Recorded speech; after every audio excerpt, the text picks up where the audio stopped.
סיפור המאבק ב-IMC הוא לא סיפור של מאבק כנגד גורם מזהם או מפעל מזהם ספציפי, אלא בעיקר כנגד רשויות.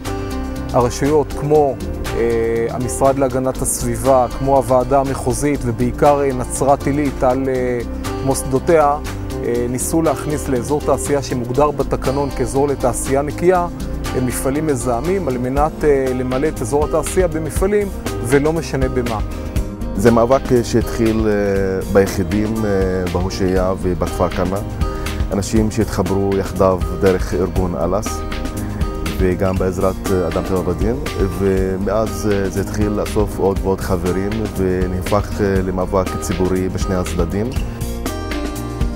חוק התכנון והבנייה צריך לייצג את האינטרס הציבורי, ואנחנו ראינו שעל אף שהציבור הביע חד משמעית את עמדתו נגד המפעל, הרשויות בחרו להמשיך ולאשר את המפעל, ומי שהחליט זה בן אדם אחד בודד, שופט בבית המשפט המחוזי, שהתוכנית לא ראויה ולא צריך לשנות פה את תקנון האזור התעשייה.